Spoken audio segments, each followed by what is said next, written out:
Today is on the 26th of November 2025 at around 5:30 or so in the evening. It looks dark because this side it's experiencing winter time. The darkness comes at around 4:30 there. So today I wanted to share the last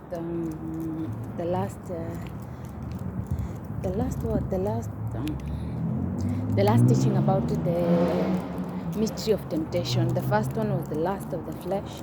The second one was the lust of the eyes.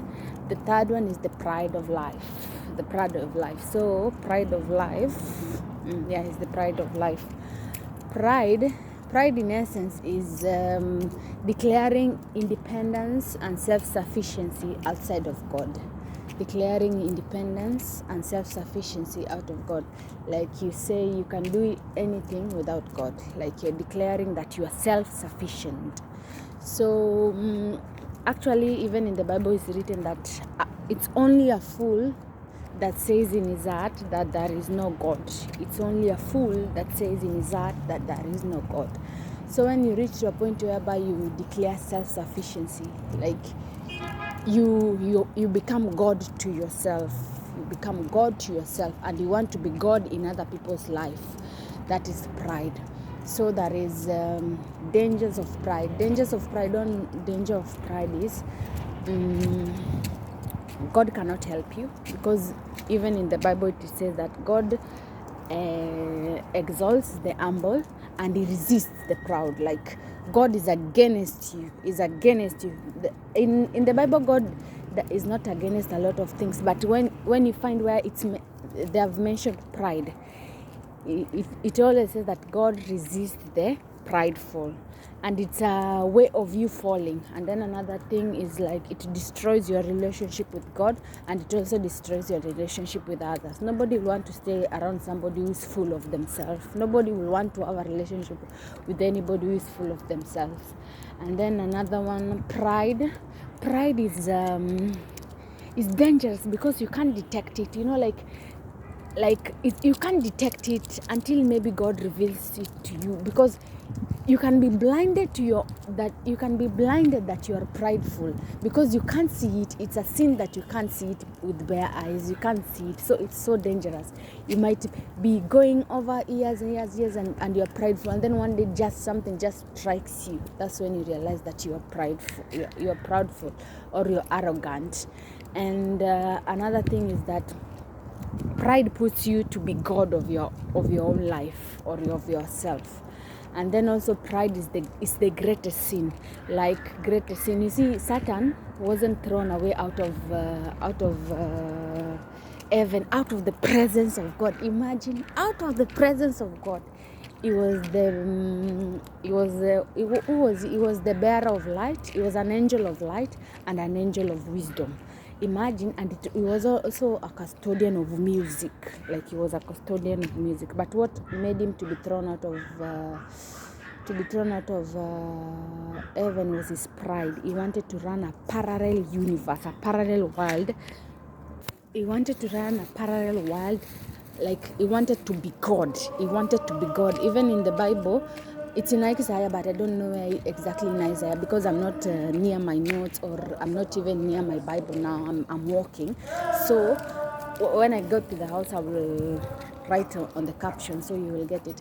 It says that in that verse, it says like this, that Satan wanted to arise above God. He wanted to be above God. Even in the story of Eve, and when Satan tempted them and Adam, Satan told them like this, like, if you eat this fruit, you will be like God. God knows that if you eat this fruit, you will know the knowledge of good and evil, and you will be like God. You will be like God. You know that thing, like you want to be like God. So, and one thing that pride, let me just digress a little bit. One thing Eve and Adam weren't, I don't know if they weren't aware of it or what, but they were made in the image of God. They were made in the image of God. So what God had, they also had, but they wanted the full, like they wanted to be God. They wanted to be God. So that's the dangers of pride. That's the dangers of pride. I can give examples of pride. Examples of pride is spiritual pride, whereby you reach to a point whereby you say, I don't need God anymore. Like I can just be complacent. Like I cannot fall into temptation. You have come to a place where you say, I've read the Bible, I've even prayed, I can't fall into temptation. I can just do anything. Like you feel like you can prevent yourself from falling into temptation. Then another one is arrogance. Like arrogance. There are people who are arrogant. I can't say that I'm not arrogant, because the one sign of pride is to think you're humble. So arrogance is whereby you treat others, especially those that you know that they are lower than you, or you in your mind you think that they can't offer you anything. You treat them badly, like you just treat them badly. Another one is possession. Like you find your identity in what you have. Possessional pride. Like you find your identity in what you have, what you have, and like things like property, like that's your identity.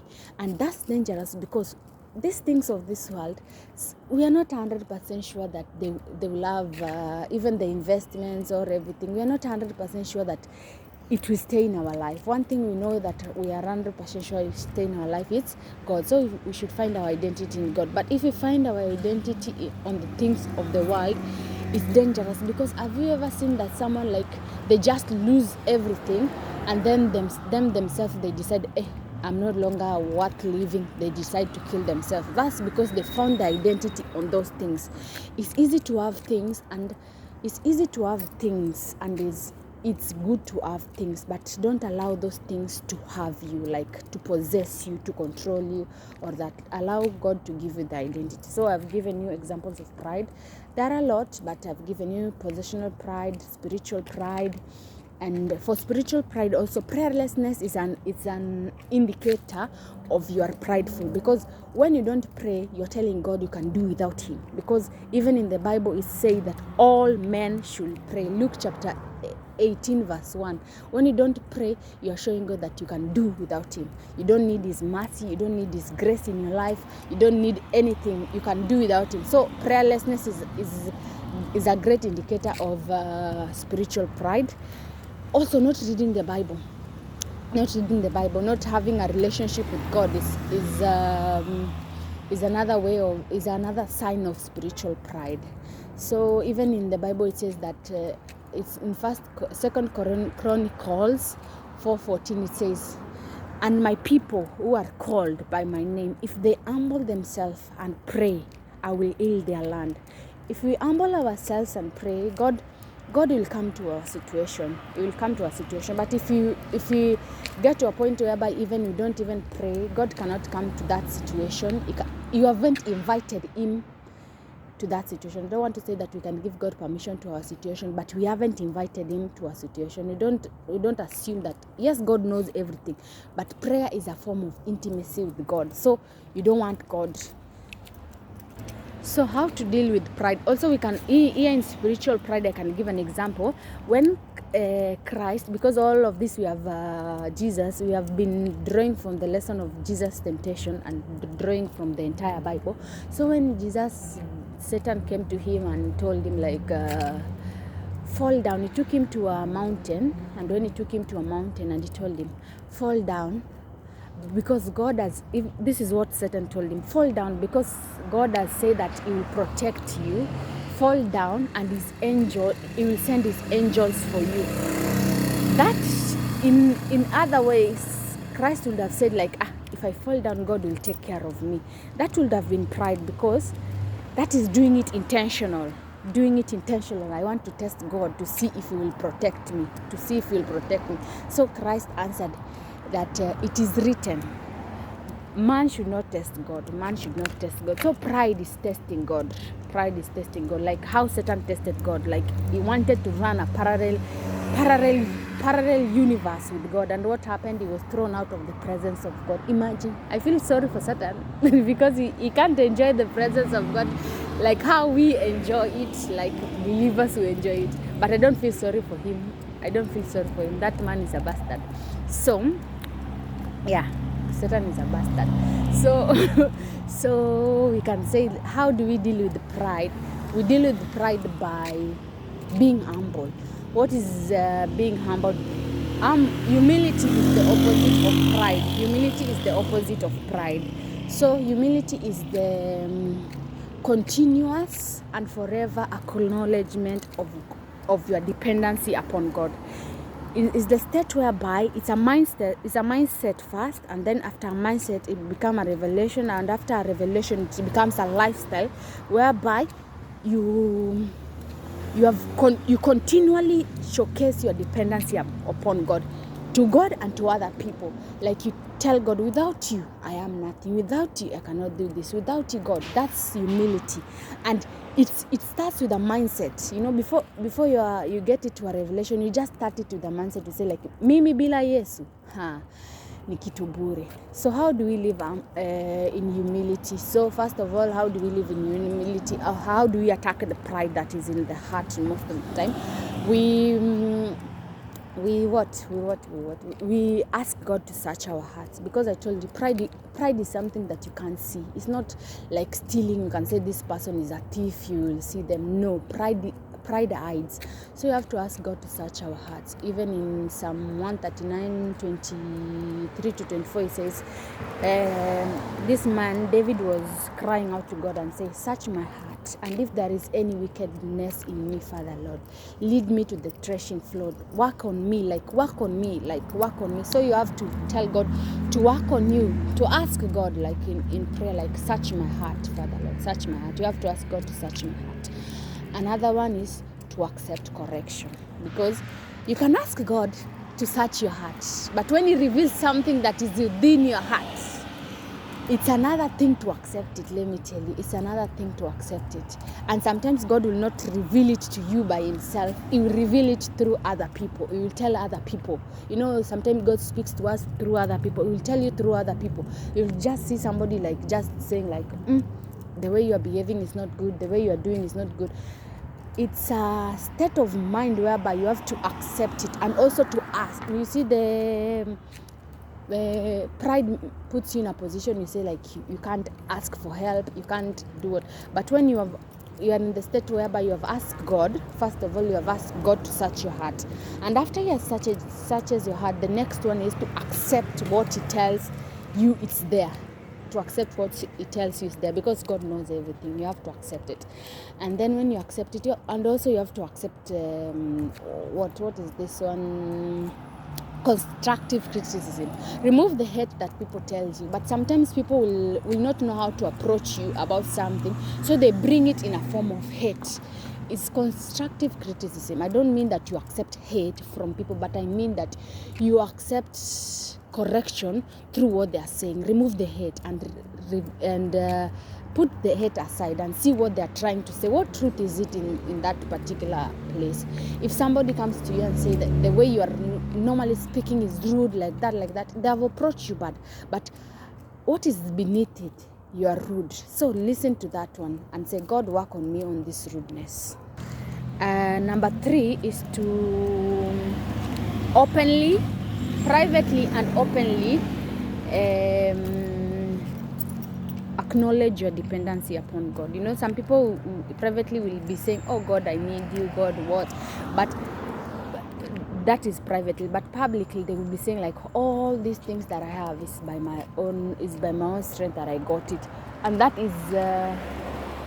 is pride. So you have to publicly and privately and publicly acknowledge God as the basis of all that you have, to acknowledge your dependency upon him, to acknowledge, like, that one is a consistent thing that you have to do, just to acknowledge it.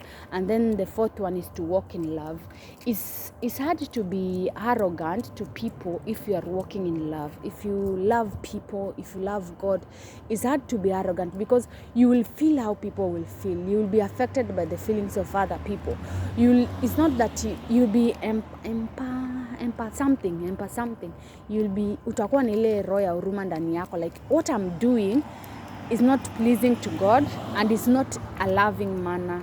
You have to walk in love, to showcase love to others. And also walking in love comes in the form that you can be able to serve others. You can be able to serve others. Those that you see that are less than you according to your mentality, they are less than you, serve them. Even Jesus said in his word that he did not come to be served.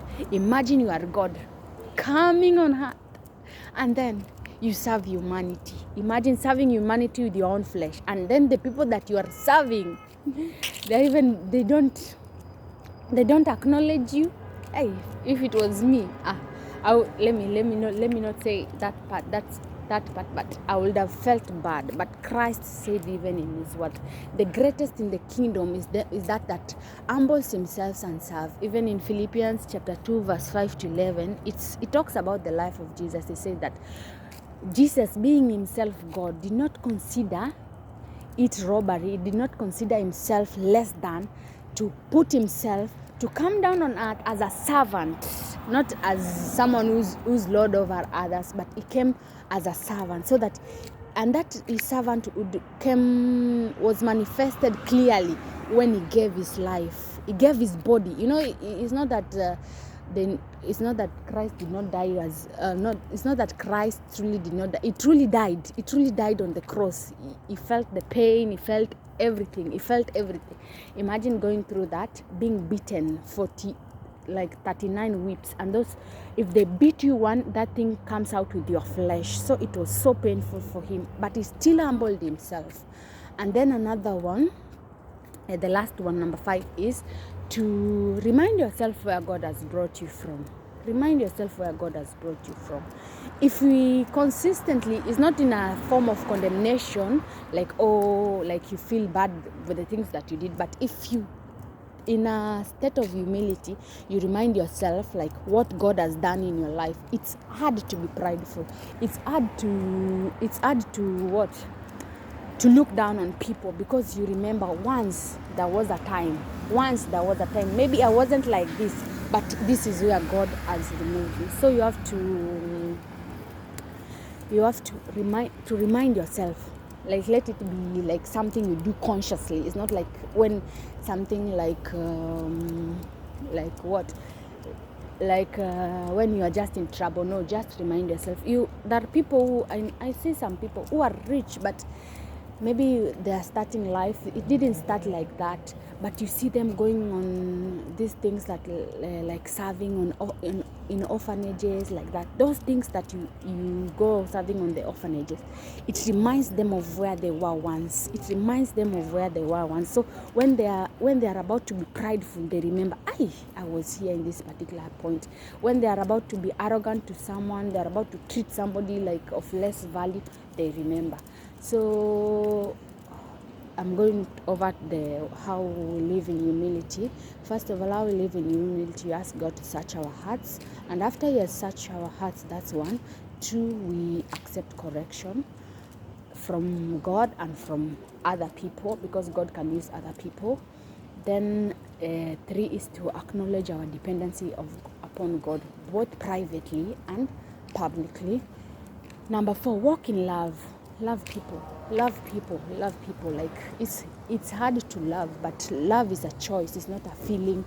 It's not lovey-dovey. You'll not be feeling lovey-dovey, because sometimes you will be in a state whereby you cannot even showcase that love. But because love is a choice, you choose like, I will love this person. And then number 5 is what? Number 5 is to remember, be conscious of where God has brought you. I have a friend here who is with Charlie, so bye-bye.